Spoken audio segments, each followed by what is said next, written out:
Hello, folks. Welcome back to Weekend Watch Repair. My name is Adam. I'm really glad you stopped by today. I've got a special one on the bench.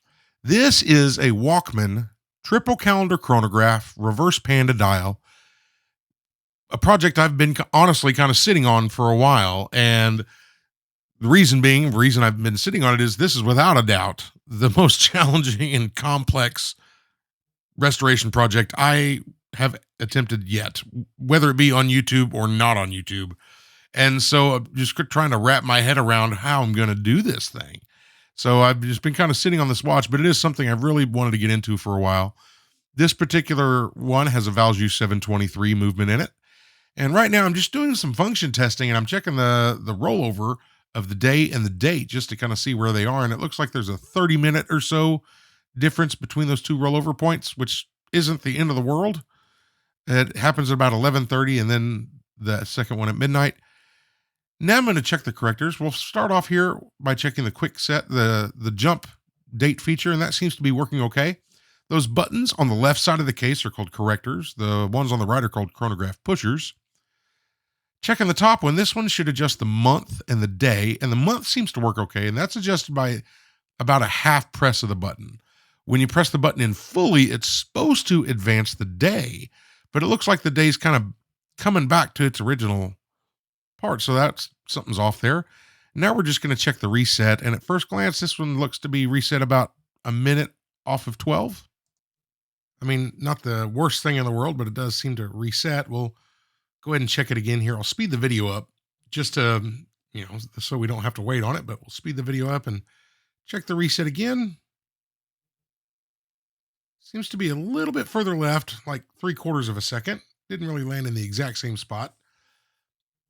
I wanted to check it one more time and I let it run for a bit. I wanted that hand to travel a little bit further for the reset. But we'll try here and check that out. 2 seconds to the other side. So something's going on there, but take a look at this case, folks. This is one of the elephants in the room on this watch. I was wondering if I was even going to be able to do it.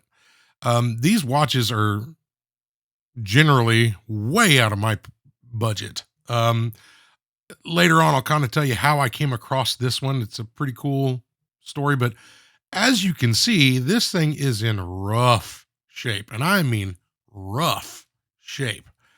Most of these watches came in a stainless steel case.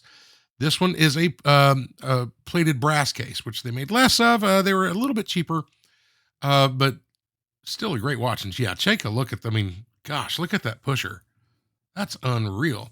And what I noticed, I didn't notice it at first. I had to kind of stop and bring the camera back. I was looking at this case and I realized that's a gigantic chunk of plating missing off there. But this thing has been beat up bad, but well worn. Somebody wore the heck out of this watch. And honestly, I would too if it was mine. And well, this one is mine now, but so we'll get into that. This particular watch here. So this Walkman triple register chronograph, there were a few different revisions of this. I've seen some people commenting and most of them were 37 millimeters. By the way, it looks like we do have one watchmaker's mark in there. It says 1080AL.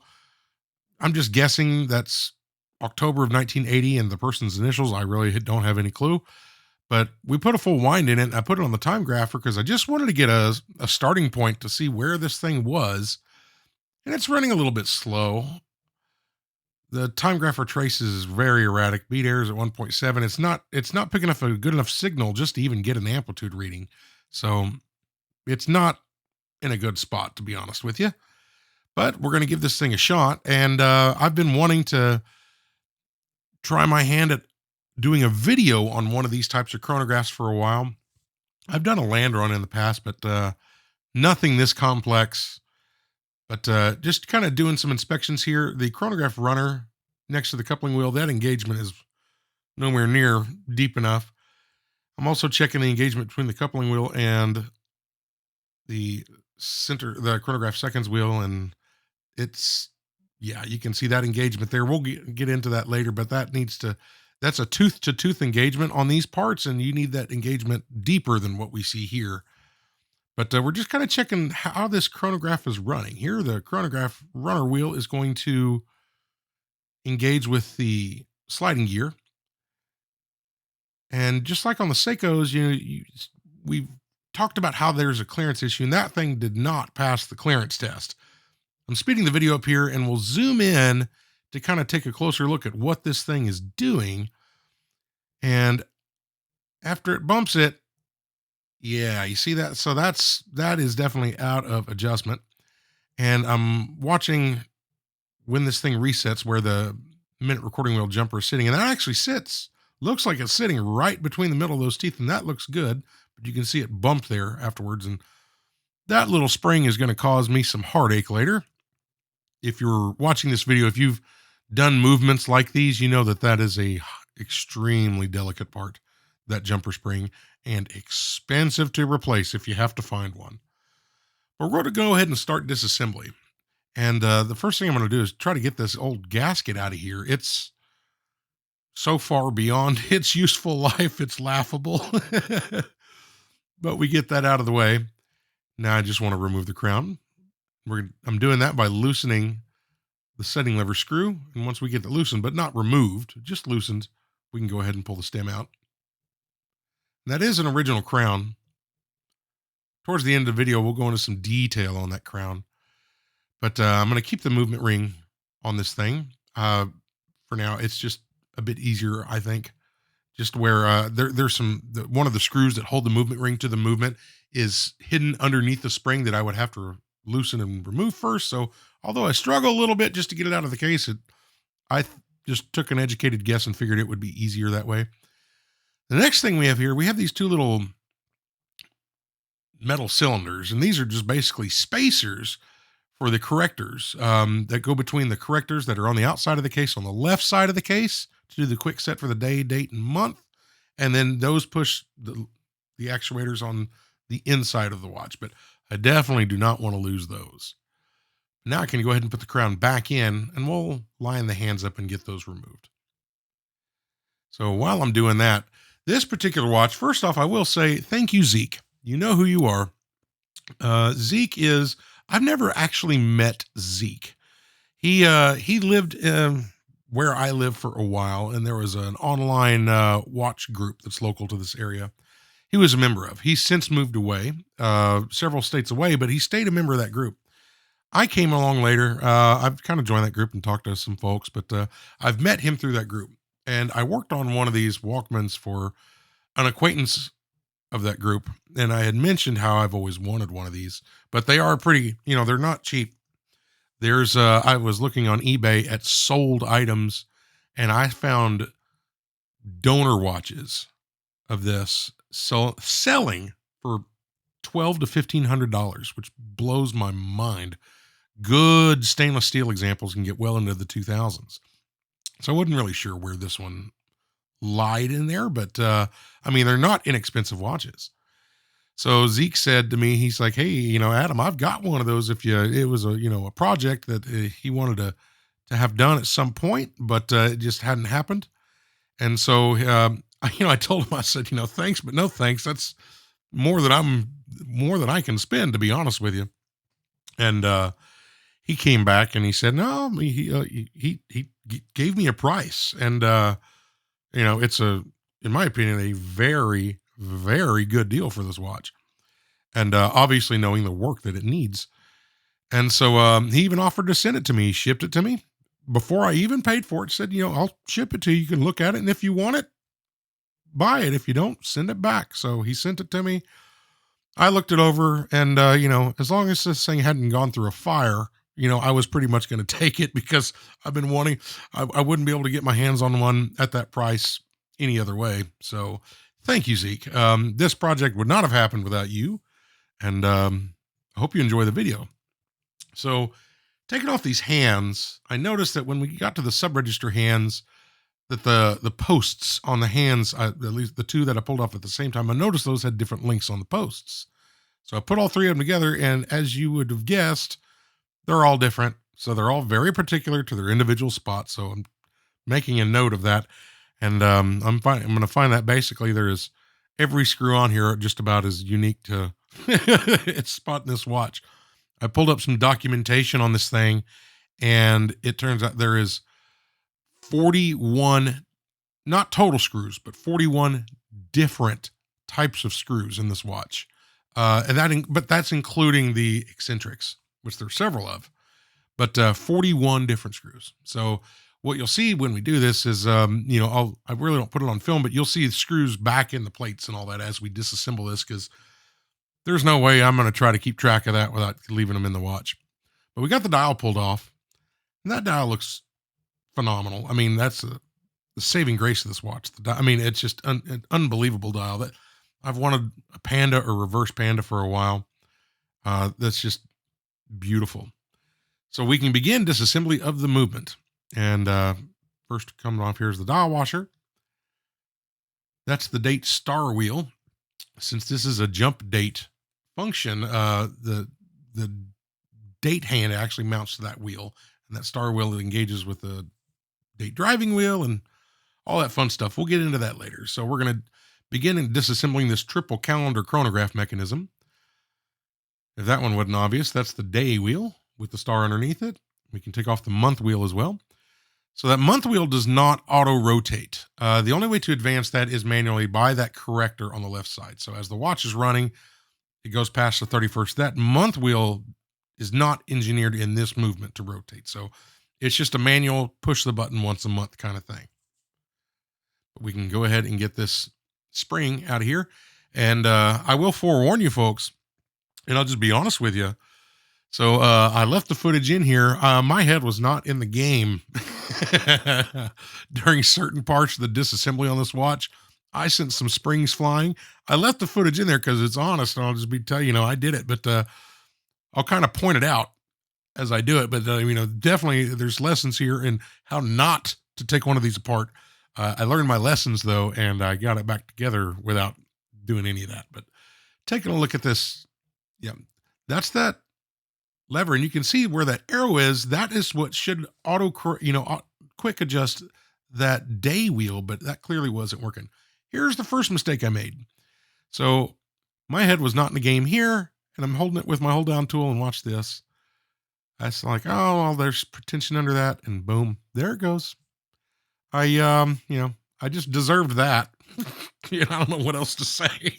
I found it, and so we move on, and I'll go ahead and throw an arrow up on the screen, and you can see I got that screw back in there, and that's the screw that flew off. I found the spring as well. But moving on. Going to cover this next one up with Rodico just to make sure I don't lose it, but that is the spring for the day wheel jumper. There's really not any tension on it at this point, but again, I had never done one of these movements before, so one of these Valjoux 72 base chronographs. So this was an absolute learning experience for me. I can go through those Seikos, with one hand tied behind my back at this point because I've done so many, and I know all those little nuances and tricks. Well, not all of them. I'm sure Spencer could probably teach me a dozen, but I know enough that I'm pretty comfortable with those. But this movement here, this is an absolute, completely new experience for me. So I'm going to continue to drop a few things when I pull this out, but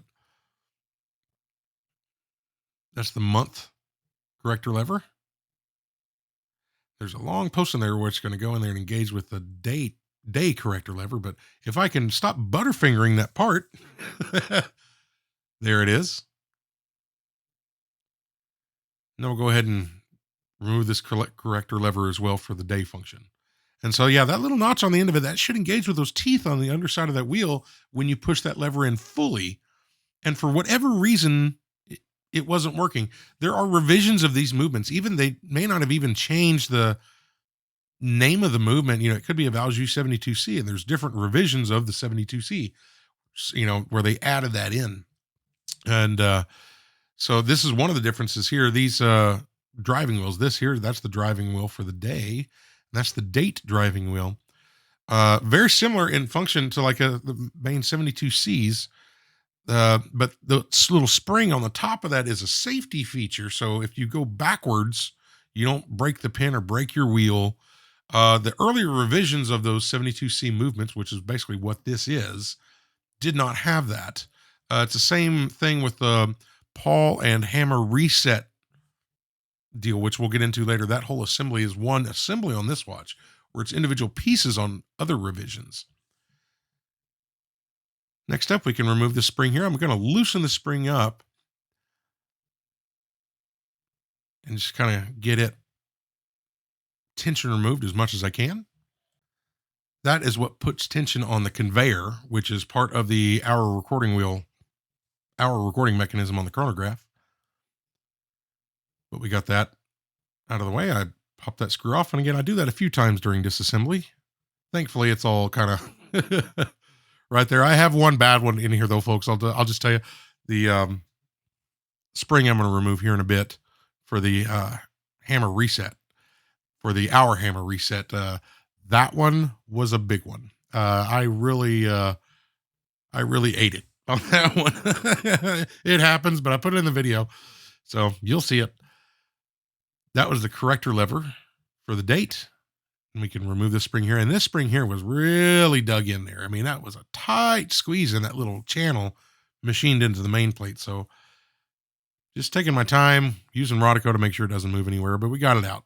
That's a pretty stout spring for that, though. This is the bridge for the hour recording wheel, and this is easily the absolute tightest fitting part on this watch. It was ridiculous how tight this bridge plate was. I mean, just is unreal. But I kind of cut it short there, but I mean, I gently worked it for a while until I got it up enough where I could lift it off. But I guess a credit to the, how well Valjoux really machined these parts, because those locating studs and all that, it's a tight squeeze on that thing, but it does fit. There's our hour recording wheel. This is the spring, folks. So this is a lesson on how not to remove this. I didn't pay attention to how this spring actually fits in. I didn't release tension before. I thought I could hold it with my tool, but no. Boom. And I didn't even hear it hit a wall. Nothing. So I searched, for over an hour. Yeah. And I actually made a replacement spring for this and installed it. I was testing it right here. Shout out to Ernie Ball, Super Slinkies, guitar strings. The number 2 B string was the perfect size. Those work great. And that spring, I mean, and I'll just tell you, I found the correct spring the next day. So when we install it, I have the original spring back. But those, I've made a spring or two out of those guitar strings before, and it's perfect. They just work perfect. As long as it's a round spring. The original one there, it was a flat spring, but the rounded one was the perfect size to work. So in a pinch, that could have worked, but I did find the original well over 24 hours later. And I was disappointed. A replacement spring, that tiny little spring, would have cost me about $45 to get. So yeah, I was motivated to just make my own, but I didn't end up needing it. So we got that bridge plate off, and that is the pawl and hammer reset lever mechanism. And that's all one assembly on the 723. On the, I'm sure I haven't seen every revision of the Valjoux 72C or the 88s or any of those other ones, but most of those I've seen that's broken down into individual components. This one here, it's all one piece, which is pretty cool. Now we can remove our conveyor. This kind of moves back and forth.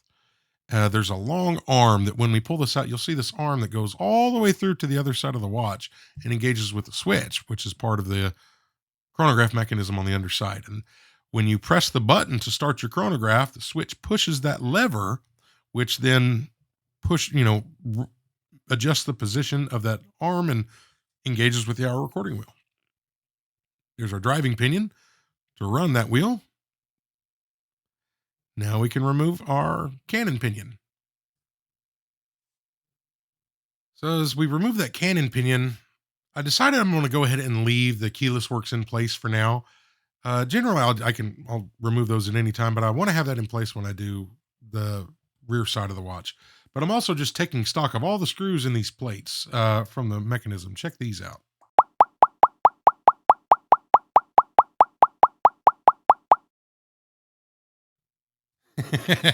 That'll give you some idea. And yeah, I mean, I I'd have to go back to the manual, but most of those are different more than they are alike. The shoulders are different sizes, the heads of different sizes. It's just it's nuts. So we got this thing flipped around, and we can begin disassembly of the rear side of the watch. And the first thing I want to do when I do these is to remove the springs that are basically out in the open. This first spring we're going to remove here is the hammer spring. And all these have locating pins on the underside of that go into the main plate. So we'll just get that out. And I can go ahead and pull our hammer out of the way. Trying to be very gentle as I do it. But that thing kind of flipped around on me. I struggle with it for a minute because I don't want to bend that post that it's on, but I'm just trying to very gently lift away. There it goes.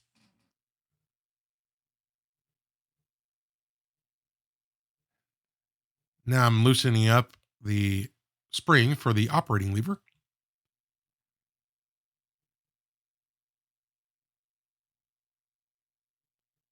And we can get that one out of the way as well.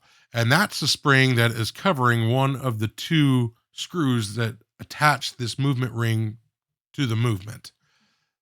So that thing at minimum would have to be loosened up before that spring could, before that screw could be undone. So I'm going to go ahead and take this movement ring off.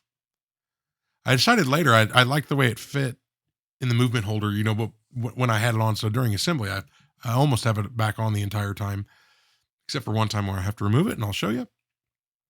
This other one is so close to that balance wheel that kind of made me nervous. But now that both of those are out of the way, I should be able to just kind of give this a little bit of persuasion and separate this ring from the movement. There we go. Guess I shouldn't really sound surprised. I mean, I'm doing this in voiceover. I know what's going to happen, but you kind of have to play along. I have to play the part a little bit. Now we can do our balance. I thought about just releasing tension on the mainspring. It's not a huge deal, so I didn't do it here. I mean, this one here, it's kind of difficult to even get to the click to remove that. You can get to it. It's kind of a pain though with all the chronograph parts in the way. I just did it there. I'll remove power before, we take the main plate or the wheel train bridge off. But now we can start disassembling this chronograph mechanism. And the first thing we're going to do here is take off the operating lever. This thing's got a little hook on a hinge that goes around that column wheel. So I'm just kind of getting that out of the way, and we can pull this lever aside. And that's the lever that when you press the pusher, that's the physical device it's pushing on. This is the flyback lever. So when you push your reset button, that's what it's pressing against, is that little vertical post right there. And this here is the switch. That is what engages with the assembly on the other side to engage the hour recording wheel. That long screw goes through that and also holds down the spring for the blocking lever. Now we can start working on the rest of these springs. This spring here is the spring for the coupling clutch mechanism. And all of these are unique. And what I do like about this, and a lot of these these are well made. They thought about design when they were doing these. So all these little springs have different shapes. Granted, I do have the luxury of filming what I'm doing, so I can always go back and reference it. And real quick, this other screw. So we're going to remove this coupling clutch, but that other screw on the right side is not a screw. That's an eccentric. So it just rotates on that. That's one of the eccentrics you adjust to engage its engagement with the transmission wheel. There's the spring for the blocking lever. Kind of smothered it in Rodico. Is kind of hard to see there, but we got that out. I just wanted that out of the way before I pull this out. Now I'm releasing as much tension on this spring as I can. We will go ahead and pull this screw out as well. And I'm putting all these individual screws back into their hole on the plate after I remove them. It's, I didn't want to, this video is long enough. It would be ridiculously long if I left all that in there. So if you kind of pay attention to where a screw came out of, as soon as we go to the next shot, that screw's kind of back into where it goes for the most part, with a few exceptions. Here's our blocking lever. And so that part kind of has an interesting, so that part serves one function, and all it does is hold that center seconds wheel still when the watch is in a state of the chronograph not running, but the hammer's not on the chronograph wheels. So, and it keeps those wheels from moving around. So if you start your chronograph and then stop it, you can shake your watch, but those chronograph hands won't move. Or, you know, after you reset it back to 0 and your chronograph's not running, that's what holds that wheel still so that that wheel doesn't move around. There's our sliding gear. You can think of that thing as basically, if you've watched a lot of my Seiko videos, like the 6138 and 6139s, think of that as the intermediate minute recording wheel. It basically serves the same function. It's called a sliding gear on here, because it slides. So you can adjust it, and engagement and all that fun stuff. Lastly, we can remove this bridge for our chronograph runner wheel or chronograph seconds wheel and the minute recording wheel. This one was really tight too. It wasn't as bad as the hour recording wheel, but it was pretty tight. But I'm just very gently trying to work this up. There we go. It looks loose now. Now we can lift that off. And you'll see that seconds wheel sits high. There's a spring underneath it, a tension spring. Then we'll leave that spring in place. And what that does is put tension on that wheel just a tiny bit so that it doesn't, you don't see a jump on that wheel. It doesn't, when it moves, it's smooth. It doesn't kind of jump as each tooth engages on the wheel. It smooths it out. There is our hour recording or minute recording wheel rather. That extended pivot on that, and that's where that sub-register hand goes. And now I'm using a very unique tool. It's got two jaws on one side and one on the other to remove this chronograph transmission wheel. It's pressed onto the extended pivot of the fourth wheel, and that wheel does not look great. I mean, the other wheels look in good shape. That thing's a different color. There's a bunch of gunk around the hub on it. I am of the opinion that this has been replaced, more information comes to light after the watch is cleaned. Needless to say, I'm not going to reuse that wheel. One of the things that I had to I ordered a replacement for that. And I'll just tell you, the hub on that thing separated from the wheel in the wash. And I put it back on, and I was looking at it real close under a microscope, and it's definitely been staked before. And, if it's done well, it's not a big deal. But that thing there was so beat up. I think someone made one. That wheel is not cheap. That wheel was about $80. What I learned is if it says Valjoux on it, it's not necessarily cheap. But it's one of the things I learned on this watch. So now we can go ahead, and we're basically down now to a regular movement. That's all the chronograph parts. And now this is starting to look more like, okay, if you've watched a lot of watch videos, this, I'm with you at this point. But one thing I have to be careful of here is see that extended pivot on that fourth wheel coming up so high above that main plate. That's where that transmission wheel for the chronograph is press fit onto that post. So I have to lift this straight up. Thankfully, I've got a bunch of screws from the chronograph, different chronograph parts there that work as a great, handle to grab on. I can lift it straight up. Here comes our escape wheel. And before I remove the fourth wheel, I'm going to go ahead and get this other bridge out of the way.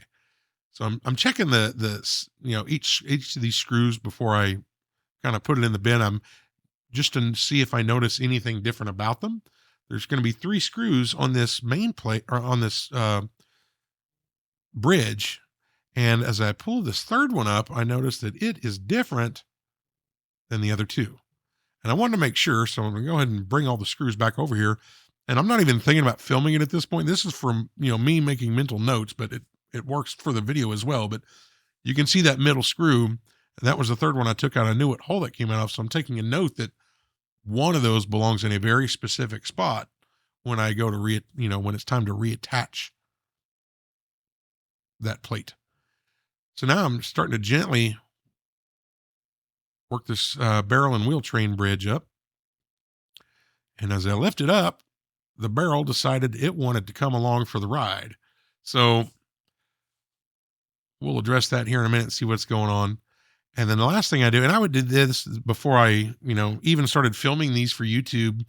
I would take photographs, but I'm going to go ahead and reassemble this wheel train while I've got it here. This one is not complicated at all. It's pretty self-explanatory where everything goes and what needs to go in first. But just having a photograph of it, in my case, just, having a video clip I can reference if I need, is super duper helpful. So that's why I'm doing that. But there was a second wheel. Here comes our third wheel. Our fourth wheel. So the sub-register hand fits on one side and the chronograph transmission wheel fits on the other side. So you can see it's got extended pivots on both sides of that, because both those parts need to rotate at once per minute, and that's what the fourth wheel does. Now I can go ahead and I'm going to pull this stem out here. You can take a look at that one more time. And I'm noticing here, really just now getting this view, there is a load of gunk on that plate. There's our sliding clutch, and here's our winding pinion. And take a look at all that old black sludge that's on that plate.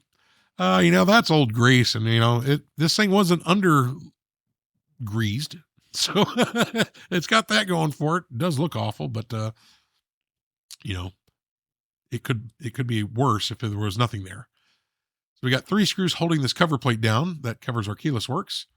There's a lot of the calendar parts that mount to that plate, and there's one part of the hour recording chronograph mechanism that mounts to that plate.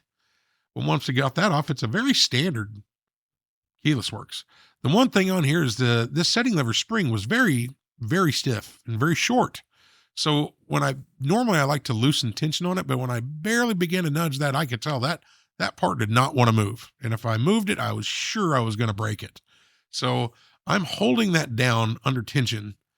And now when I got the screws off, I kind of loosened a little bit. And so I didn't pre-loosen that, but that's kind of why I did it that way. It's just that spring was very stout and did not want to budge. So I did not want to force it.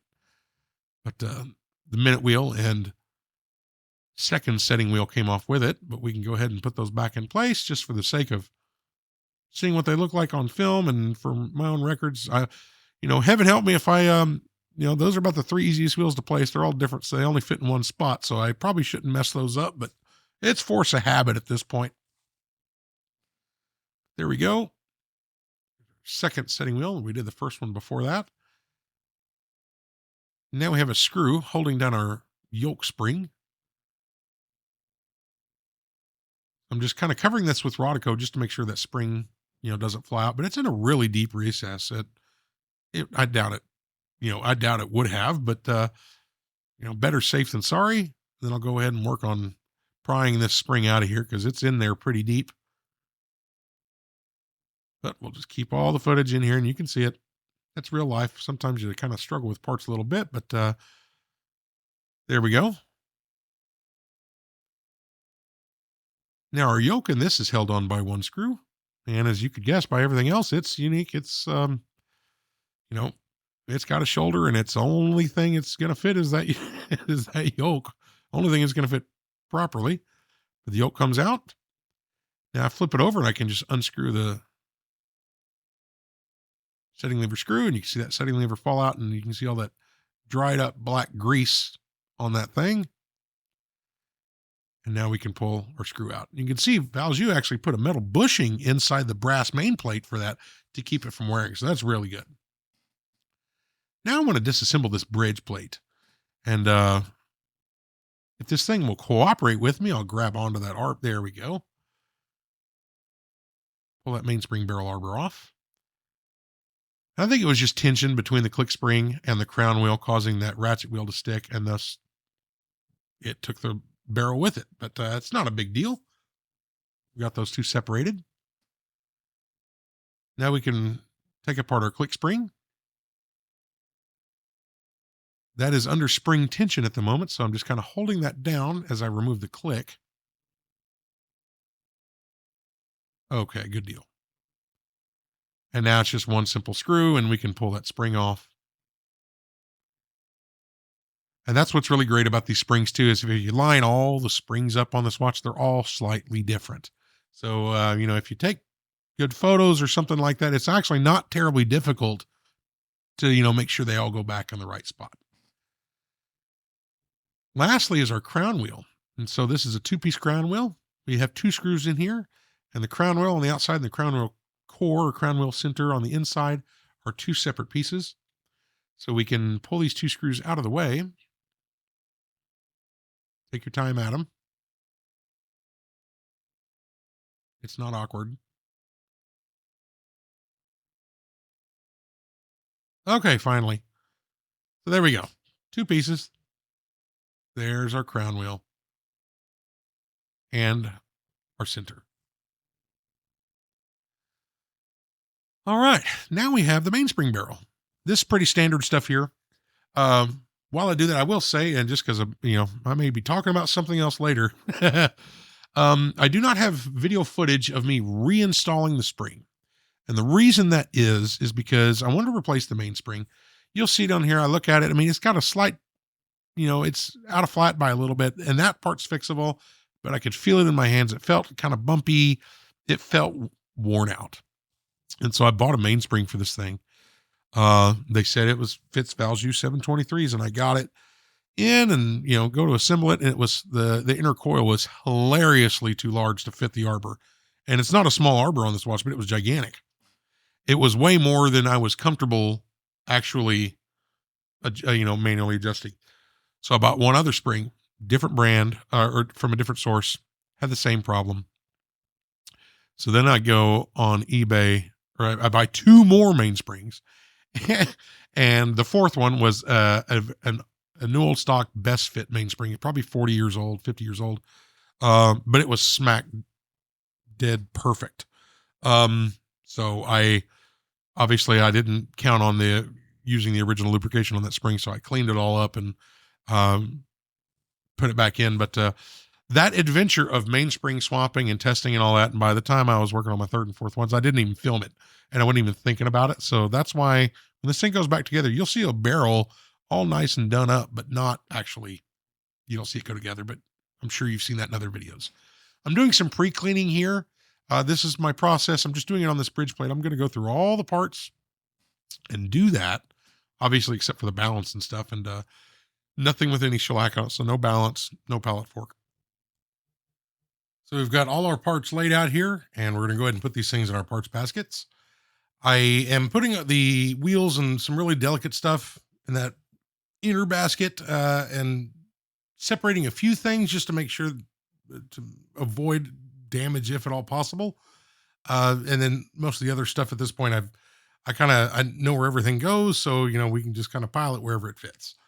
But this here is my cleaning machine. This is my Elma cleaning machine. It's got the first cycle is a wash, and we've got 3 rinse. I'm not going to do the big long ticker tape of names, but I would like to do a special quick shout out to Martin and Lucas, newest members on Patreon. I really appreciate y'all's support. It really means a lot to me, and I sure do appreciate everyone over there. So thank y'all so much. I really mean that from the bottom of my heart. So now I am going to take a look at this case. And the reason being I'm doing it now and not towards the end of the video is because there was a 3-week plus gap between disassembly and reassembly on this watch, waiting on parts to show up and waiting on DHL to ship stuff. And it was an adventure, folks. And I'll show you those parts when we get to it. But take a look at this case. We popped the crystal out, and I'm just kind of eyeing it, seeing how, the state of everything, just trying to take it all in. To remove these correctors, because I want to pull everything off this case, there is the tiniest of little C-clips that hold these correctors in place. And I just knew that if I popped those out, I was going to lose them.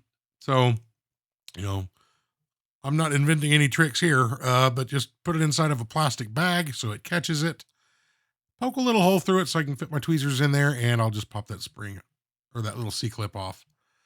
And it actually came off without too much fuss, but I was trying to get a view of it to show the camera, and as soon as I got it up to the plastic, it popped off the tweezer, so whatever, I wanted to show a good view of that, but that's the shot.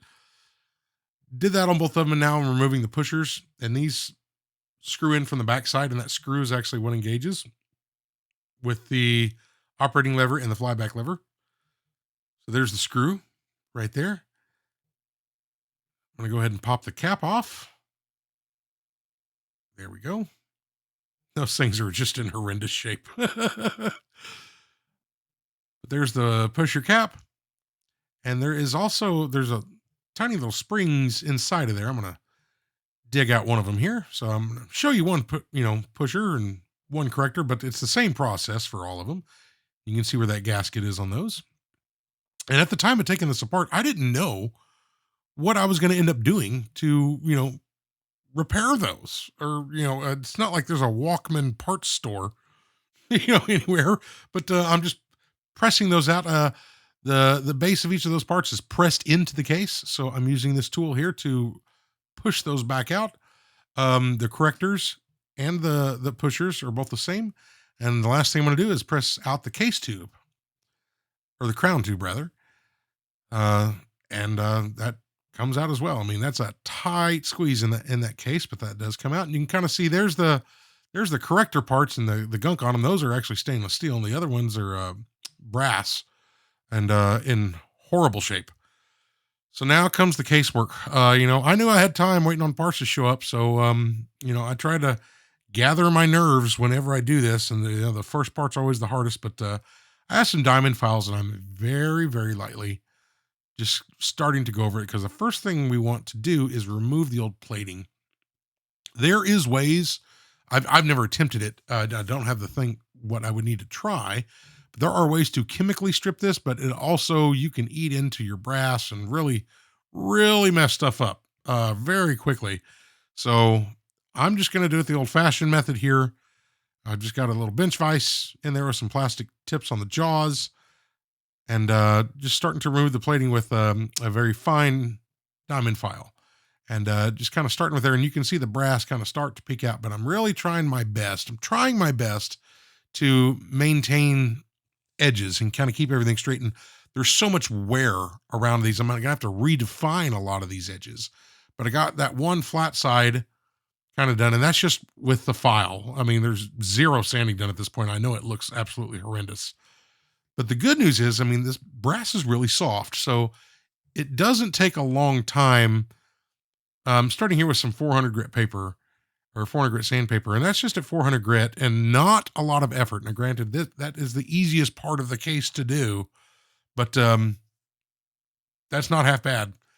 So I would say, I don't know, between 6 and 7 hours later, combined total work, doing this all by hand. You can see my bench in my hands, but I think I've got this thing to a point. That's at 400 grit right there. I'm going to touch up a few more things on it, and then with a little bit higher grit sandpaper, redefine some edges as best I can.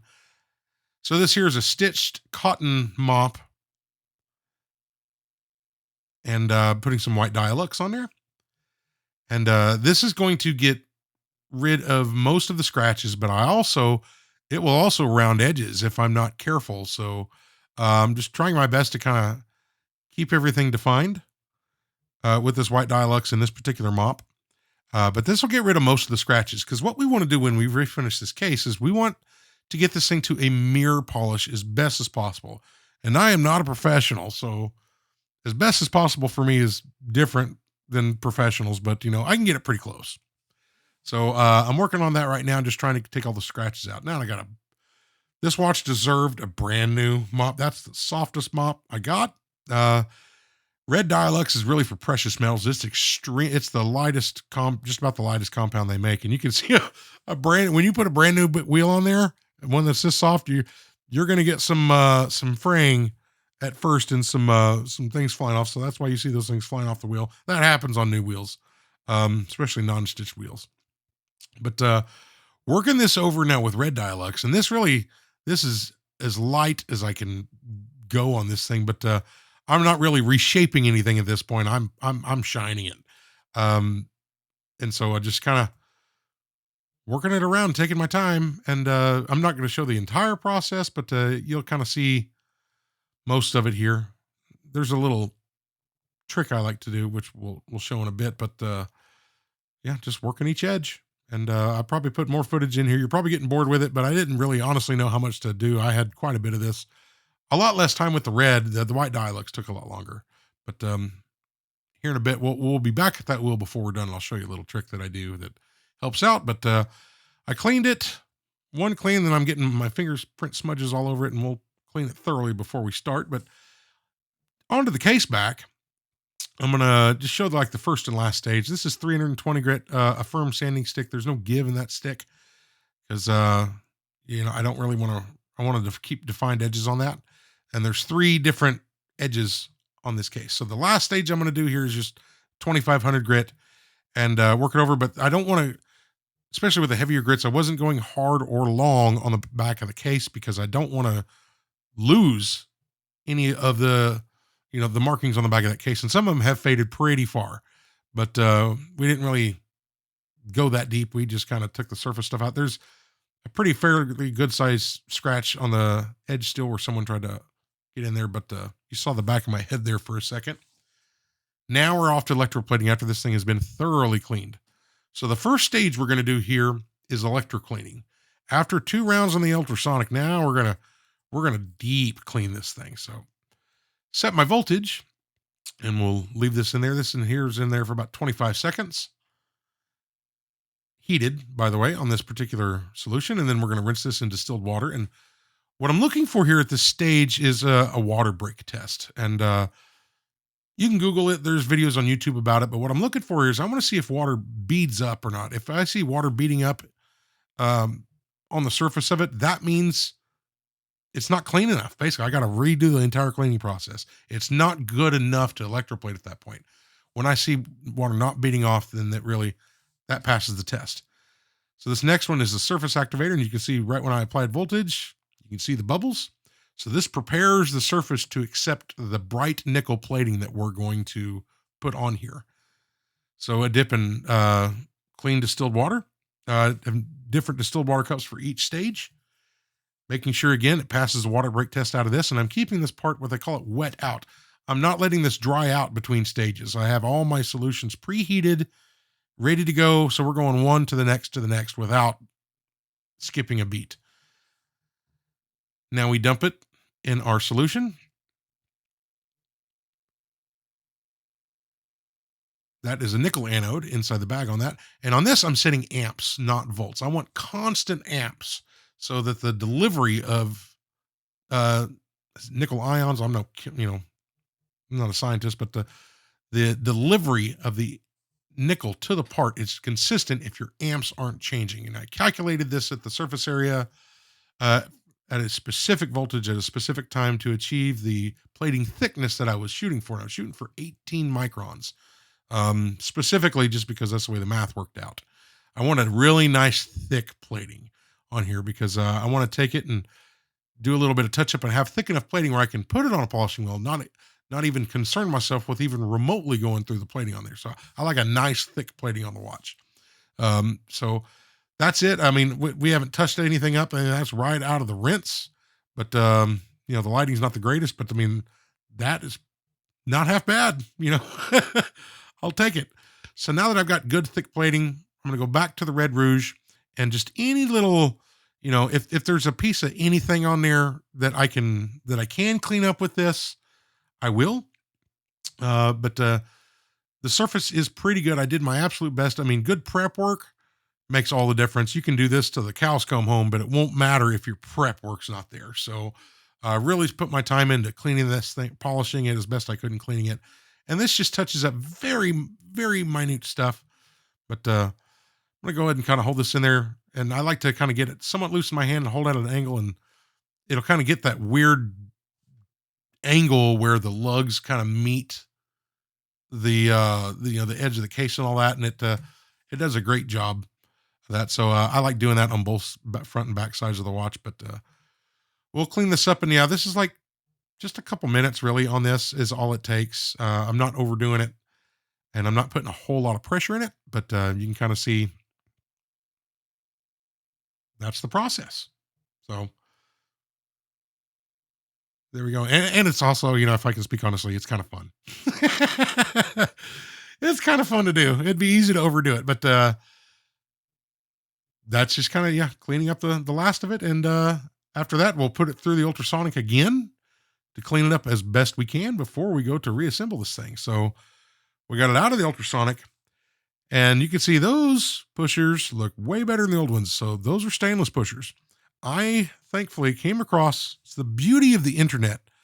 I put a post on the internet saying, hey, does anyone know where I can find these pushers? Because they're, you can buy pushers on certain part supply houses, but the measurements on these were very particular, didn't match anything. And a gentleman in Argentina contacted me, said, hey, I've got a bunch of Walkman parts. And he had an eBay store. I sent him photographs of very specific measurements. He pulled out he sent me photographs of his parts with the exact same measurements. Checked a store. He's got a store with a lot of feedback on it. So he sold me these parts. We sold them through eBay. He made a post. I bought them. I got them in, and these are stainless. And the pushers that go on the stainless models, so they won't erode like the old ones did. I doubt this watch ever gets to the condition that it was. So thank you to him. I don't know. I mean, that was a stroke of pure luck, because I would have had to try to refinish those, and that may have not been easy. It was a lot easier just to buy those and replace them. This is the original correctors. Everything on those, except gaskets are new. But so those got pressed in, and now I've got some silicone grease, just a dab of it on my oiler, just so I can hold on to that tiny little C-clip. That's my smallest oiler for perspective. We'll put some plastic down and pop those clips in. So both the correctors get that treatment. And lastly, pressing in the crown tube and just making sure that's seated all the way down. And again, that's a very tight squeeze in here. And I did put some thick plating on it, so it's very tight, but it did go in. So folks, here is kind of the finished product. I mean, if you get in and really scrutinize it up close, it's not 100% pristine. We're not talking, a Langenzuna or Patek Philippe or Grand, I own a Grand Seiko. It's not Zaratsu level finishing, but you know what? For a hack and, the flyover states doing this out of his house, I'll take it. I'm proud of it. I like it. So I know we just kind of skipped right here to this jewel from here, but there was about a 2.5 week gap between what you just saw and what you're seeing now. That's the beauty of editing. But now we're beginning assembly. So I'm starting off just putting the balance jewels together. We got those cleaned and lubricated. And we'll go ahead and put this upper one in. That is called an Inca block spring for that balance spring. And these are just brilliantly simple. I love these things. I'm getting good at the Seiko ones, but these are just, take a look. I mean, you can just see how easily, there you go. Springs in. Don't have to use two hands. Just be gentle with it. And they're great. They can be kind of fun. If you have one kind of come all the way out, they can be an interesting adventure to get the bottom part back in, the hinge part back in. But general service, I mean, just brilliant springs. There's the one from the underside. And once we put that cover plate on the keyless works, that is no longer visible. So we're getting all this done now on this particular watch. And I was looking at the hairspring, and to my eye, this is not great footage, folks. It looks low to me. It looks like it's tilting high on the left, low on the right. And as I move it around a bit, you can see it pronounced more at different angles. This is the best of bad footage through that microscope camera. So we just live with it. But I loosened the stud screw, and I kind of relegated to that stud needs to come up just a hair. So I kind of adjust it. I just barely nudge it. I haven't tightened it yet, but to my eye now that spring looks pretty flat. So yeah, I focus it there for a minute. I'll get that tightened up, but with that spring kind of in that position, we freeze the frame here. That's kind of where we'll leave it. We'll tighten that up, but it wasn't off by much, but that could cause some, little bit of an adventure during regulating. You might see different timekeeping depending upon different positions, but just want to make it as flat as possible, as flat as we can. So now we can go ahead and assemble this, put this bridge together. And the first thing we're going to do, we put some grease down. We're going to put this crown wheel assembly together. So we got our crown wheel in, grease on the underside and grease on that inner rail where the center of the crown wheel core is going to go. So we get that put into place, and then it's just, again, 2 screws holding this down. Nothing spectacular, but there we go. That's in place, and I'm just going to kind of give it a little bit of a test here. Nothing's binding up, so that's good. There's actually a screw, one of the chronograph mechanism screws. I think it's the screw for the hammer spring. Without the hammer spring on it, that screw would go deep enough to interact with that ratchet wheel or the crown wheel on the other side. Worth noting, actually, if you're doing one of those, if you putting that screw in, don't screw it in all the way. Otherwise, it'll just barely touch that crown wheel. But now we got our click spring into place and a little bit of lubrication down. We can put our click in just by holding the spring back, and that's good to go. Just trying to be careful it doesn't fly off on me as I do it, but we got that in. Get the screw tightened down, and pre-assembly on the bridge is that simple. We are good to go there. Next up, we can go ahead and begin assembly of our keyless works. So we have our winding pinion and our sliding clutch, and I'm just applying some heavy grease to these. That's a very high contact part, as well as for the stem. There's a few different points we want to lubricate on here where it engages with the main plate and various other components, and a little bit on the tip. And now I'm going to try this little balancing act of trying to fit all this stuff together. It would be easier to do it. Well, I don't know, necessarily easier. It's the way I did it. But I managed to get it in there. Now I managed to get it in there. Everything's looking good. I'm just going to kind of just turn it around here and just kind of give it a quick little test. Move over to the microscope camera. There we go. That's looking good.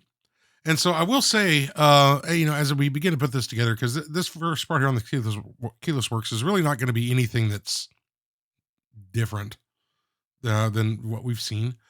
But I remember that earlier during disassembly, I briefly made something. I was going to say something and I went off topic, but there's a few different configurations of these Wakmann triple calendar chronographs.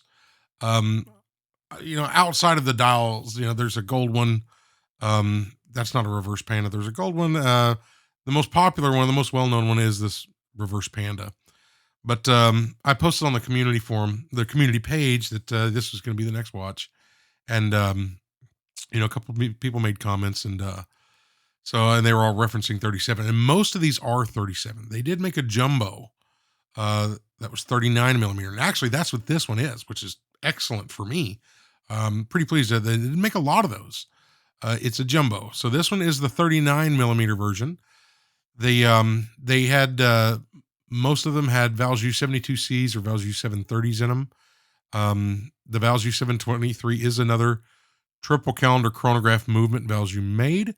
That is extremely close to the 72C. And I'm not entirely sure what the lineage of that is. I even tried to find it, but I didn't really invest a whole lot of time searching for that information. But it is its own unique movement. But I mean, it's so incredibly close to a Valjoux 772C that I got to think I'm thinking this came afterwards because, some of the things I see in the Valjoux 72C and this one, it looks like there's revisions in this one that would be better. Like the safeties springs kind of built onto the day and month driving wheels for the calendar mechanism. Things like that where it looks like, okay, they did an update or something. But this is the least common movement in these is this 723, which is what this is. Both options, both things are like, cool. Well, that's my favorite. It's a lesser configuration, and I like that. Again, most of those were stainless. This one was plated. So, and that's a cost saving measure in manufacturing, but stainless obviously going to hold up a lot better over time and heavy use. But as you can see, I mean, plated cases can be brought back, and I think we did a pretty decent job with this one. So those generally go for a bit less money, but I was just trying to figure out what this thing is worth. I at the time I wasn't sure if I was going to keep this thing or sell it.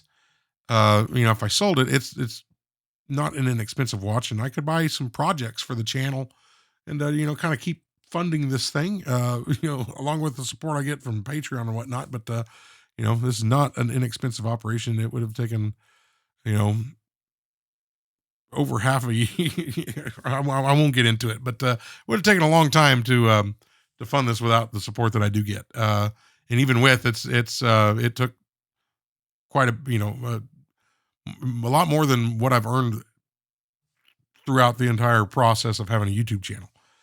So it's not a cheap watch. So I'm like, well, I bought into it at a great price, although it did need a lot of work. But I'm like, well, I could sell this thing and fund a lot of projects. But it's also super cool. I want to keep this watch. So right now I'm reserved to the fact that I'm going to keep the watch. And with that, I was like, well, I'm just curious, if I need to insure this thing or what's it worth. And so I found more of the plated versions in the gold cases, and the non Panda dials. I found a couple. Some of them sold so long ago that I couldn't see what the price was.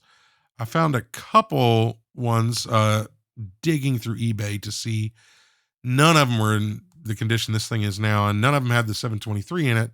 But I mean, they were going for a good bit of kit. And I mean, I saw some stainless ones that were in immaculate condition, either restored or just untouched.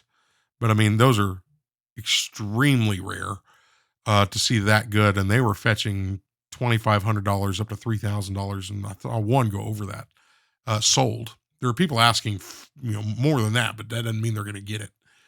So, I kind of have a ballpark of where what this thing might be worth, and I'm pretty pleased with what I have in it to get there. I think I'm into this since I did all the work myself. I'd probably be into it for about what it's worth if I bought it, what I bought for it, and had to pay for the restoration work. But that's neither here nor there. I'm sure you don't care, but that was kind of my thought process behind it. Real quick, I'm going to put an arrow up on the screen. This is the major delay in bringing this video out and everything, is that part right there. If you go back in the video, that part was not broken when we did disassembly. And in fact, it was not broken when it came out of the wash. That is the minute recording wheel jumper spring. The thinnest part of that spring, the long, skinny part of that spring, is 1/10 of 1 millimeter thick. It's tiny. I mean, it's so fragile.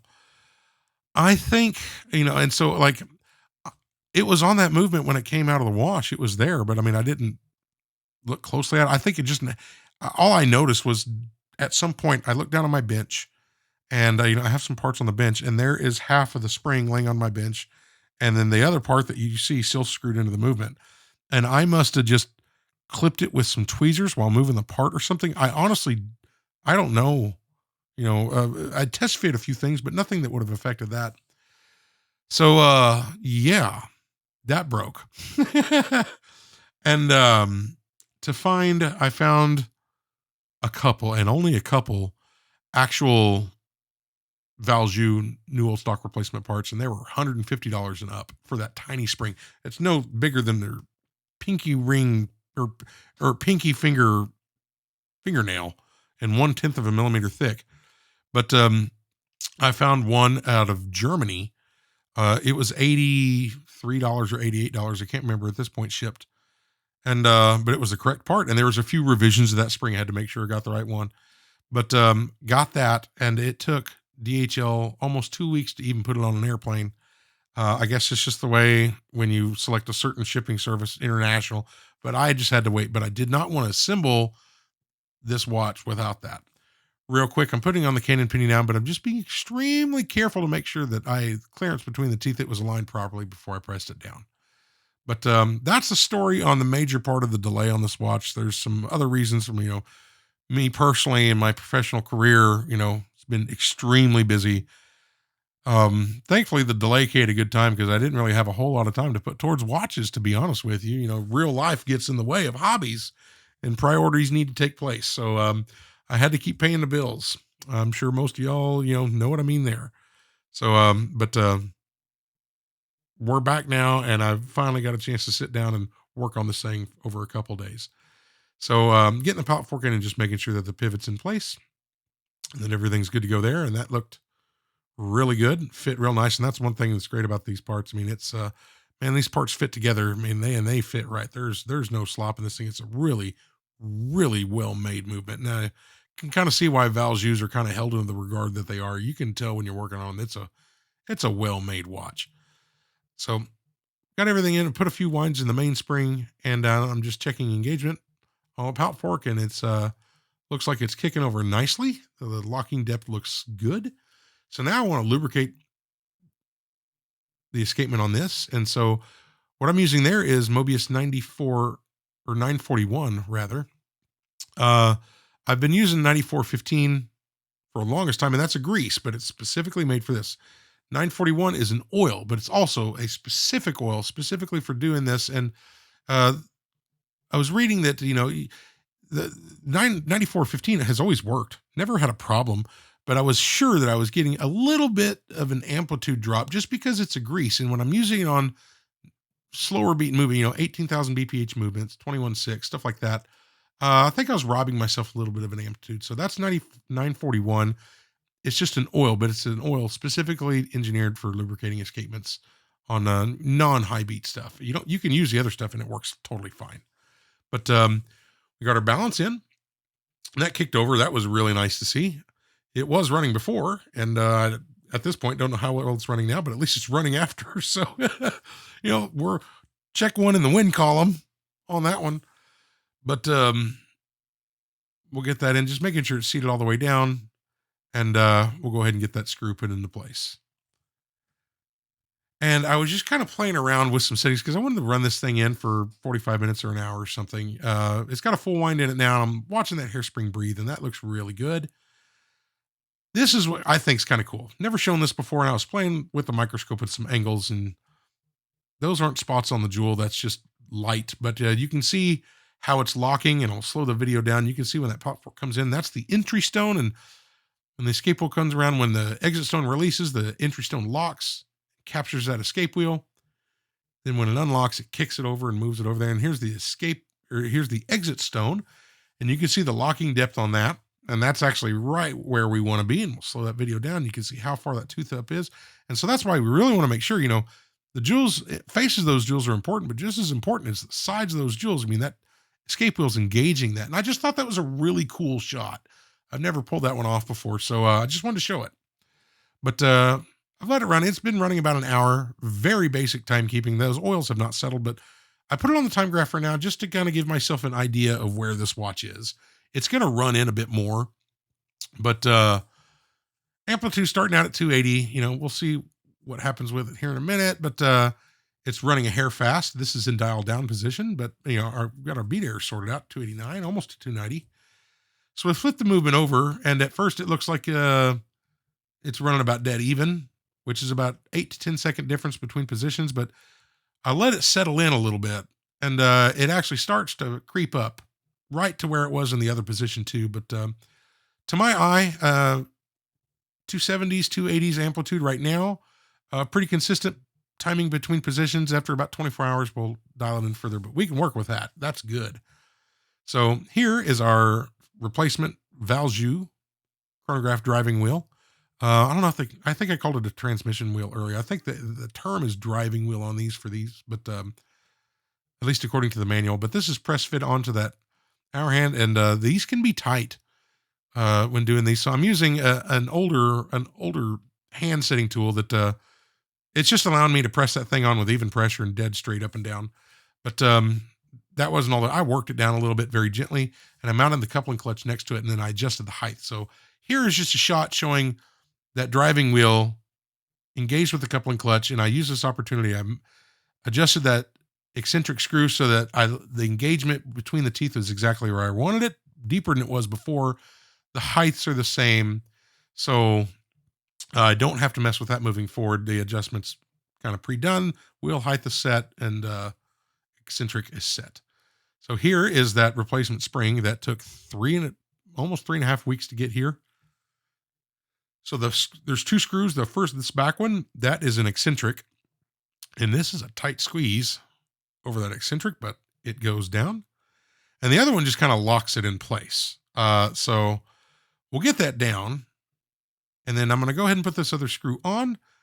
I'll get all the way down. Then I'm just going to loosen it up a hair because I'm going to have to adjust this spring later. So I know I'm going to have to move it. So we'll just leave that part of it loose so I can turn that eccentric and it'll move. So I'm applying just a dab of oil here and the lightest touch of 9010 right on that tension spring for the chronograph runner wheel or chronograph seconds wheel, whatever you want to call it. We'll go ahead and get that put into place. Cool deal. And I fiddle with the extended pivot, trying to, like, if I could drop it. Yeah, there we go. Took me a minute, but, I finally got it down. We'll see if we can get it through that other hole on the other side. Okay, cool. That's in, and we can put our bridge on. And remembering that this was a tight squeeze before, just kind of keeping that in mind, I'm just kind of going to gently start to work this thing down. And then once it's kind of there and the pivots are in their jewels, we'll go ahead and tighten this up. So one thing, folks, I had a break between, or actually before I say that, this first adjustment, I'm looking to make sure that that spring is resting exactly center between the teeth, and it really will right now with no tension on that minute recording wheel. There's further adjustment, but that's what I want the spring to look like when the hammer's engaged and it's in the stopped position. I want that spring not to have the right amount of tension, and I want the tooth on that spring to be dead center between two teeth on the minute recording wheel. But we'll keep moving on here with the column wheel. But as I had that break between disassembly and then doing the casework and just doing whatever I could, waiting on the parts to arrive, I noticed the lighting is significantly different at this part of the video, and it's different when I have my hand over or when I don't. But I changed some things up on the bench, and as I'm doing this voiceover and editing the video, I don't have the world's greatest computer, so it's not in high def. I'll render it back out into high def, but the lighting will change a little bit. My goal was to make it better than it was. And certain shots, I think looks really great. Other ones are definitely different. And the problem is I wasn't forward thinking enough. And by the way, this is the sliding gear. We'll go ahead and get that put into place. I'm going to put some grease on here, albeit in the wrong spot. But I'll correct that here in a minute. But so I didn't write down the settings I was using at certain times. So it's kind of all for naught, but I know that the certain parts of this video, the lighting is actually how I want it to be, where you can see everything a lot better. But my goal was to have better lighting when I have my hands over the movement. I'm screwing stuff in and everything's not totally dark. So I bought one of those overhead LED things. It's a desk lamp, but the sides of it you can angle them. And then I took it off the stand, kind of re-engineered it, and it sits flat in front of my bench, like at the bench level, like an inch off the bench. And so it creates like a U shape around my work area and has light shining from 45 degrees on the sides and then right in front. So it's a lot more uniform lighting. So when I have my hands over it, you can kind of see I'm screwing something in, and like I thought that one looked pretty good. But that's exactly why the lighting is different than it was before. And you'll see it. There's different intensity levels and different, LED colors, or like the shade of it's like bright white, and you can kind of make it amber or whatever. I don't know how that works. I just turn the light on, but that's why. So hopefully you like it. I honestly, as I'm saying this, I hope it renders out well. It's a gamble at this point, as this entire watch was. That lighting on this video was a gamble as well. So we're installing our blocking lever next. We got that in. You can saw we got the spring in for the sliding gear. Putting a dab of grease on that blocking lever for that shouldered screw. We'll get that put into place, and then I want to put some grease on the back side of that blocking lever where it engages with the column wheel. So I lubricated the bottom teeth of that column wheel, but I'm going to lubricate the parts that are going to engage with it on all the vertical teeth. Cleaning up a bit of excess. And just making sure it's tight. Now, this is the spring for the blocking lever, and I fiddle with this thing for a bit. There's a couple springs in here that I will, and I'm going to, like, again, I'm honest with you folks. Some people make it look real easy, and I know sometimes in my video I do as well. But sometimes I don't, and a couple of these parts will not be easy to get in. I fiddle with them, but we got that lubricated, and we'll get that put into place. I'm not going to put the screw in yet because the switch needs to go there as well. So next up is this spring, a pretty stout spring for the column wheel, but I'm just getting the two locating pins kind of where they need to be, and we're gonna get the spring put down first. There we go. It kind of pins kind of dropped in, but I don't want this thing to fly off, and I don't know if it will, but I'm just kind of giving it a firm press, but the spring's not in its final place, and we'll put some more grease just on the tip of that, and that's gonna grease those lower teeth that are lubricated, but it's not gonna hurt anything. It'll help, and then I'll just clean up the excess later. This particular shot was the best of 3 cameras, and I know it's terrible. You can't see what I'm doing, but I'm holding that spring down and just kind of setting it in place against the column wheel.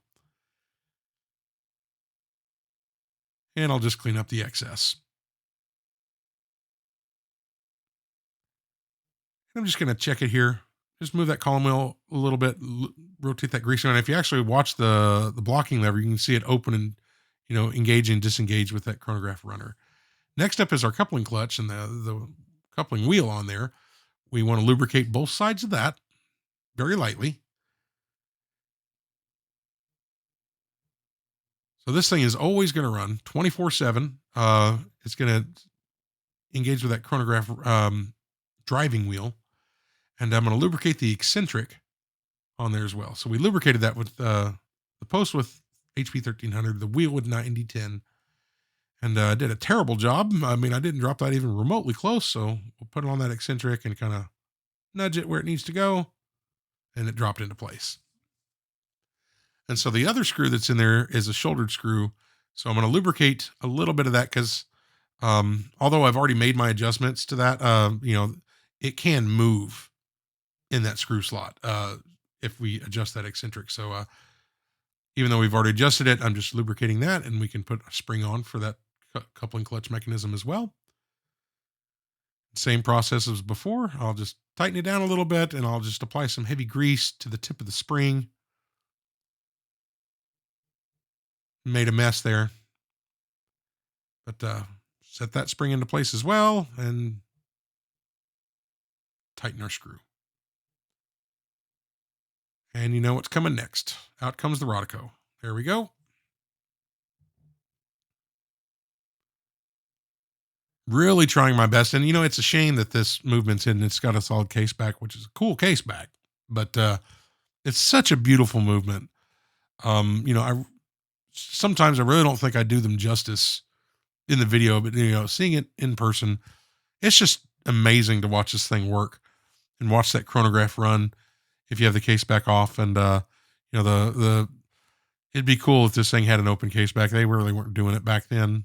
I'm sure somebody was, but this one here, but yeah, it's just a shame all this beauty's hidden. So magically, you notice our movement ring is gone because I realized I cannot fit this reset or the flyback lever in with the movement ring on. So with the magic of editing, that movement ring comes off. But we'll pop that flyback lever into place, and now I'm going to go ahead and put the operating lever in. Just kind of pre-position it the best I can so that it engages with the column wheel and drop it into place. Perfect. Now we can go ahead and get our screw in there. And I actually did put just a tiny drop of oil in there. That is a shouldered screw right there where the operating lever rotates around that, and then just putting some grease on the tip of that where it engages with the column wheel. Next up, we have our operating lever spring. And so I'm pre-lubricating this one because the tension where it applies tension to the operating lever is not on the edge of the tip of that spring. It's actually got like an undercut to it and like a shoulder. So you'll see it when we set the spring in place. But I pre-lubricated that because we're just going to slide it on, and the spring is going to sit like half on top of that operating lever and then half behind it, kind of right there. So that's just why I pre-lubricated that. And now we can go ahead and tighten that screw up as well. Now I want to lubricate the hearts of the chronograph wheels. So it's a lot easier to do this actually if you do it right when you first put them on, because you can just kind of hold your oil in there and spin the wheel around it. That's what I'll do with the hour recording wheel later. But just applying some lubrication there. Here's the good microscope footage of the minute recording wheel. So lubricating each side of that wheel. You could also lubricate the faces of the hammer. I just chose to do it this way. Next up is the post for the hammer. So it's got a post set into place because there's a lot of pressure when it hits that hammer. So if it's got a steel post inset into that brass main plate for the hammer, we can go ahead and put that into place, but I need to move that flyback lever out of the way. There we go. Now we can set that down because the flyback lever is what engages with the hammer. And lubricating a couple points there. One where the hammer is going to engage with the column wheel. And the other point we're going to lubricate on this is where the flyback lever is going to touch the hammer when you press the reset button. So there we go. I'm getting those 2 points lubricated. And now you can watch me fumble around like a fool trying to get this hammer spring put into place. I almost want to get, what's that music, like that comedic music, like when you have clowns and stuff. That's what I need because I fiddle with that. It's a lot more dramatic. I sped up that footage. It's all there, but I sped it up. But like if I put it at normal speed, you'll just see me fiddling with that spring forever. But I'm lubricating the post on the hammer where that spring is going to set against. So we'll kind of hold the spring down and on one end and then pull it back and set tension on it. There we go. Now we can put our screw in. That's the screw, by the way, mind you, if you're taking one of these apart, that if you don't have that spring in place, like if you're removing the part and putting the screw back in, if you screw it all the way down, it'll actually barely touch that crown wheel on the other side of the bridge plate. Now we can take a look at this chronograph running. So I'm going to throw up a couple arrows here of the 3 eccentrics that were used to make the adjustments, which have all been made at this point. But the one on the blue on the bottom right adjusts the coupling wheel on the coupling clutch, its engagement with the chronograph runner, that center seconds runner. The red one adjusts the depth of the sliding gear into the minute recording wheel, and the green one on the top left is what engages, is what you use to adjust the that tiny little spring that I broke over, the minute recording wheel spring. But if those adjustments are made, everything looks good. You can see everything clears. That tooth gets about halfway, and then the spring takes over and jumps it. So now we're going to play around. We're going to kind of switch it up here, stop the chronograph, and play with the reset. And I'm watching a few things, watching the wheels, make sure that they, everything looks good there. I'm also really paying attention to the minute recording wheel spring, its engagement with that tooth. And right now it's dead center. And when I set that hammer into place, that wheel doesn't move. So where the springs hold it is exactly the reset position where the hammer is going to hit it also. We don't want any movement there. So just kind of checking that, and that wheel doesn't bump around when it's reset. It feels excellent. There's a lot of feel to it also. So that's great. But those are the 3 eccentrics after the first one we did, just to set the coupling clutch wheel engagement with the driving wheel, that very first one that was earlier. So now we have our driving pinion for the hour recording mechanism. We have our movement flipped over. So that is going to engage directly with the mainspring barrel. Now we can put on our conveyor. And so we'll get that post down. I've got this right now in a position, the chronograph set so when I can slide it in, it won't engage with the switch. And so there's just more clearance when it's in this position now. So we'll get this put into place, and I'm just lubricating this shoulder screw on this side as well before we put that down. From my view is saying this, I think that lighting actually looks pretty decent. Hope it renders out that way, but you can see that little bit of movement in there when we engage the chronograph. That's where it's going to move back and forth. So next up we have our pawl and hammer mechanism for the reset. Again, on these 723s, this is all one assembly. I've seen a 72C disassembled, and that revision, all those were 3 individual components. So pretty neat to have that. That's where the hammer's going to rotate based off that point, and there's a screw on the other side of that plate that has the head the exact size of that. That's where it's going to rotate around that. So we'll make sure that that's indexed properly and line it up with our cover plate for our keyless works, and we can go ahead and get that set into place. So there we go. We can get that screw tightened down. And amazingly, here's that spring that flung off, originally. I don't screw up putting it back in, but you can see it's not round. It's a flat spring, so that's the original one. So getting that in loose, and now here we're going to set the spring in place. It has to go under the bridge plate, but behind that lever. I pre-lubricated that, by the way, with grease, and I also lubricated between that pawl and the hour flyback lever. So good to go there. Next up is to install the hour recording wheel itself. An extremely fine teeth on that, just like that chronograph runner. And actually, the reason both those teeth are very fine is because they don't want to see jumping. It has to be kind of a smooth run, especially on the hour wheel. That doesn't jump every hour like the minute wheel jumps every minute. It takes 1 hour to jump from 0 to 1, or to glide from 0 to 1. So it's extremely fine teeth doing that. And that's why the teeth on that coupling wheel were so much larger than on the chronograph runner. It's because they don't want a jump like when that thing starts. The spring keeps them moving smooth during movement, but the initial jump off, they want it to be extremely smooth and and slick. And so those small teeth, there's multiple teeth engaged at any one point, so it keeps the movement of that wheel very consistent. So if you start your chronograph, there's not this non-moving part, and then the first tooth engages, and then all of a sudden the hand jumps. But there's always a tooth touching when it's large to small like that. So that's why they're like that. Lubricating the heart on the hour recording wheel, and I made a bit of a mess there, but we'll clean that up with some Rodico. But I read that in a manual for a different Valjoux movement, but I was like, oh, well, that makes sense why they have the tiny teeth on one and a different size tooth on another wheel. But it's because of that, they want that smooth movement. Checking the reset here. After that, and everything's looking good. And actually, that's also distributing that lubrication that I previously did. So I'm making sure that I hit a reset on both sides of the heart. And that looks fantastic. It feels great. So we're good to go there. Next up, I'm lubricating this side of that between this screw and that flat part on the bridge, on the hour wheel bridge. That's where this date corrector lever is going to go. And it's going to slide right in that channel. And that's got a shouldered screw. We just put a tiny dab of lubrication on as well, and we got that set into place. Now we can put on the spring for that. And again, this one was a bear to get out. It's a real tight squeeze into that channel on the plate, but we'll get in there. I'm going to hold it down with my right hand so it doesn't fly away, and then set it with my left. There we go.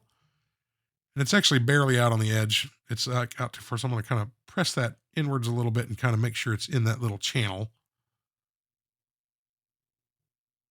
Okay, good deal. That spring's not going to go anywhere. Now we have our spring for our conveyor. This is a big spring, so I'm gonna got the screw in. I know you can't see it, and I apologize there, but I'm just getting the screw started, and then we'll apply some grease to both ends. And I thought that screw was down far enough to kind of get it in, but I'm gonna try to set that bottom part in first. It didn't really want to go down. I still had way too much. That screw wasn't down enough for that, so let's go ahead and tighten it down a bit further here. I just kind of left all the footage in here of that. Now we can set that screw into place and make sure that backside's down behind that screw. It's not going to pop up on us, and we can set the big end of that spring in. There we go. And just finish off by tightening that screw up.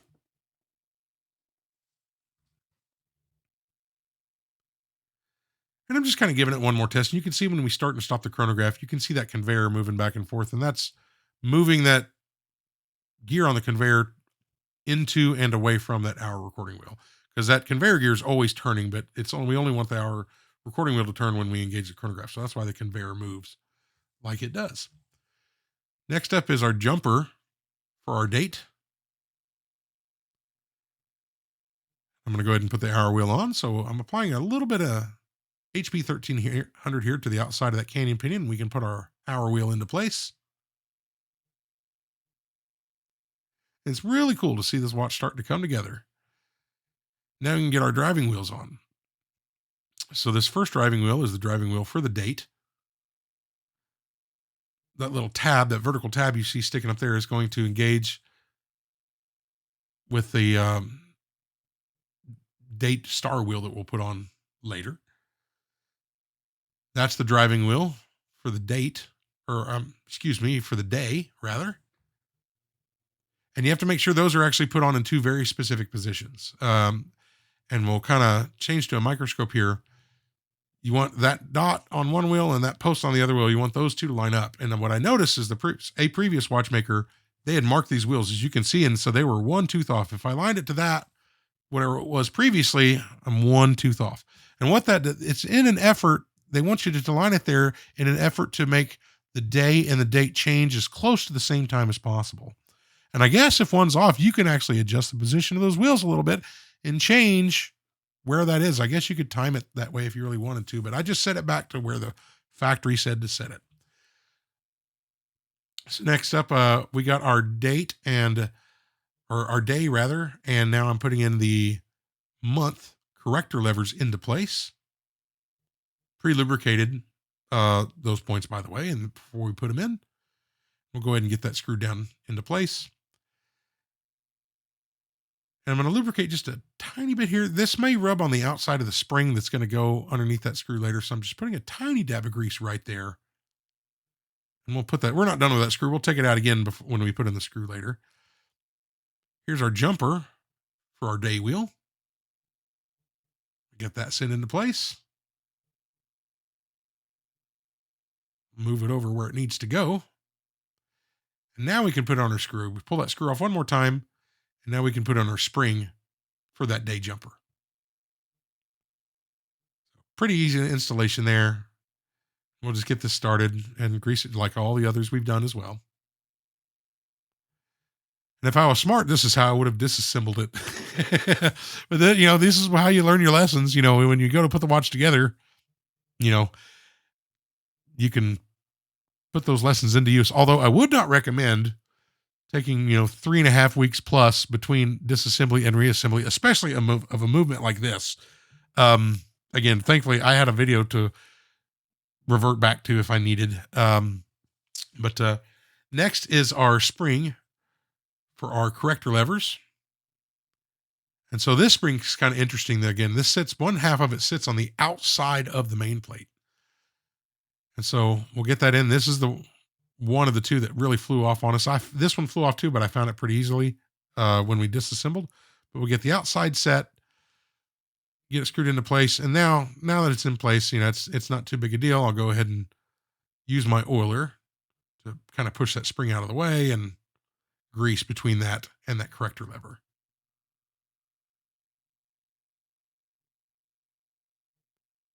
And again, I'm just trying to clean up my excess grease. I know it'll never be seen, but I'll know it's there. So I'm just trying to make it look nice.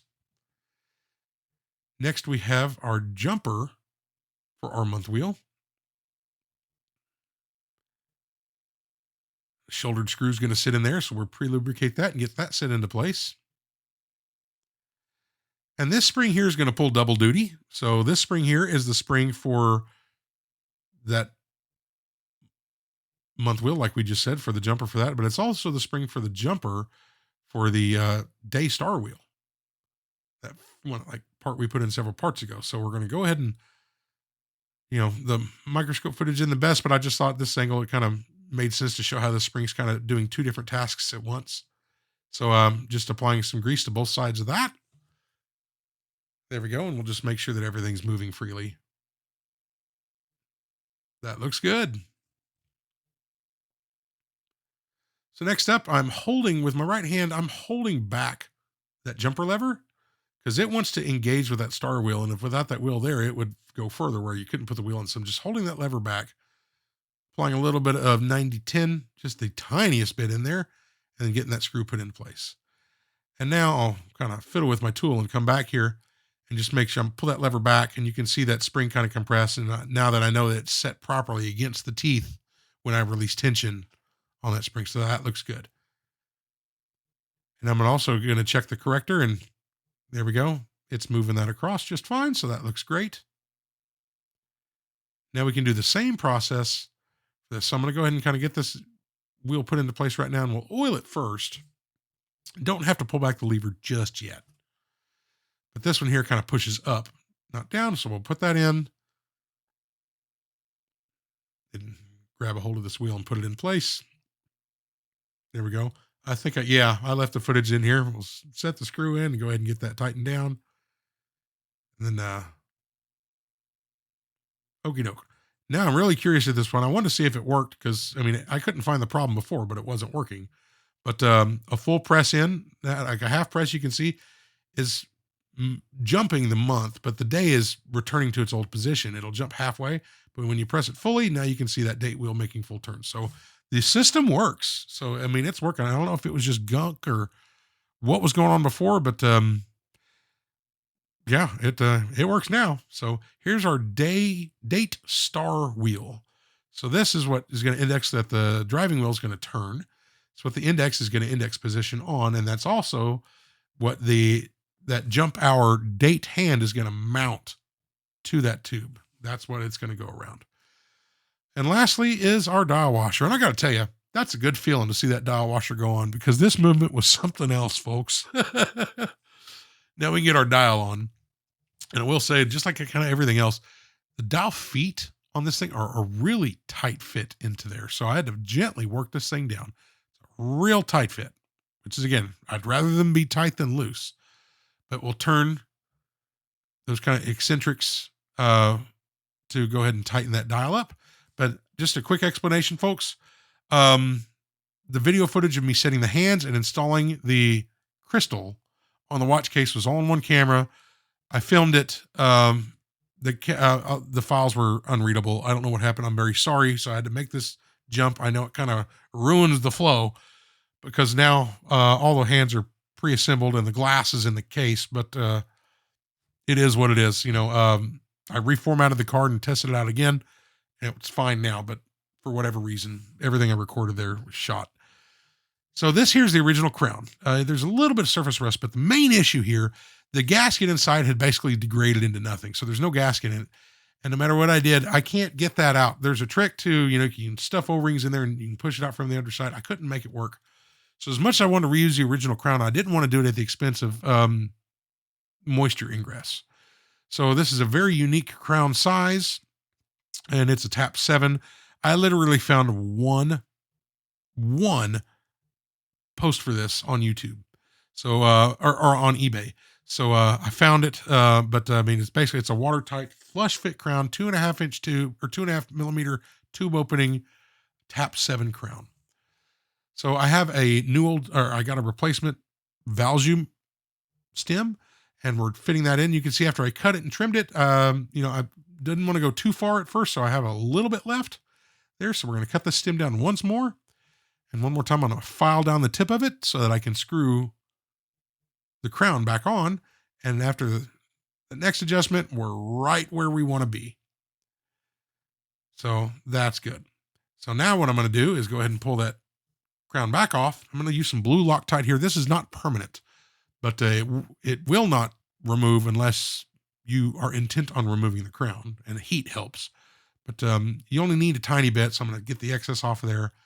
Now I can put the crown back on, screw it on. After 24 hours, that thing is set. It's not going to hurt anything. And I'm going to re-lubricate this brand new replacement stem, which has no corrosion, no nothing.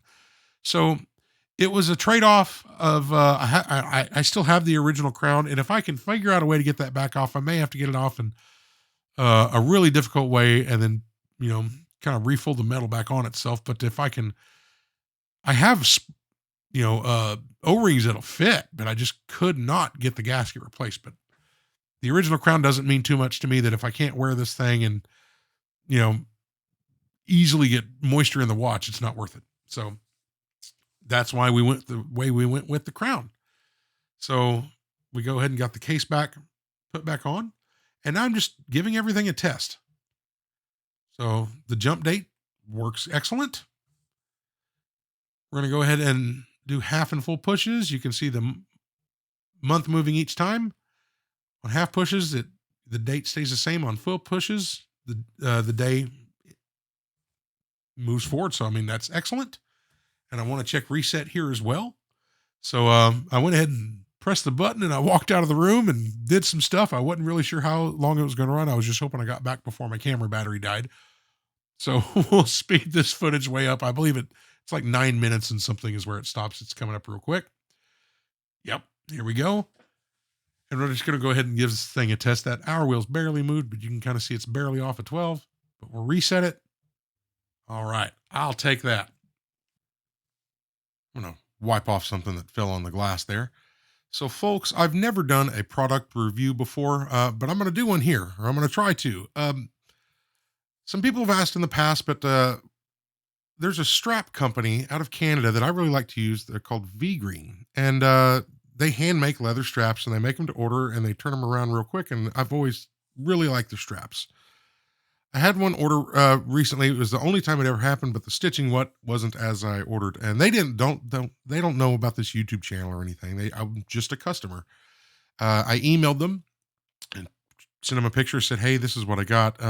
They immediately made it right. They made me a brand new strap. Sent it out immediately. It was fantastic. Their customer service was amazing. So I contacted them. I said, "Hey, I have this YouTube channel. Would you mind if I told people about this your company? I'm really impressed with it, and you guys fixed my one issue I ever had." They offered, yeah, they said, "Hey, we like your channel. Would you be interested in an affiliate sponsorship kind of thing?" And I said, "Honestly, not really. I'm trying to avoid that. But if you'll make a discount code, I think that'd be great. And just pass a discount on to the customers, and that'd be awesome." So they made me a discount code. So if you're interested in a handmade leather strap, great work by these folks. David, who I was talking to, is a real nice guy. vgreenco.com, code Weekend Watch Repair. There's also a link in the description of the video that you can click, and it'll just take you to their website, and it'll pre-apply that code. But thanks to V-Green for this. Y'all do great work. Thank you for allowing me to, offer this to folks who watch the video. So if you're, again, looking for a good strap, they make good ones. I'd definitely check them out. So thanks again. So here's the finished watch. My buddy Lucas, actually, friend of mine, he's got a real artistic eye, and he's a watch guy. He offered to take some photos of this, and so he took a couple shots. We'll show you, scroll through these, but I think he did a great job. I wish I could get my lighting to work like that. And yeah, he did great. And you can see the reflection of his bald head there in the top right photo bit. That's Lucas. So, folks, if you made it this far, I really appreciate it. This was the longest and most difficult project I've ever attempted, but I hope you enjoyed it. If you did, if you want to give it a like and subscribe, it would mean a lot to me. So until the next one, take care of yourselves, and we'll see you soon. Bye.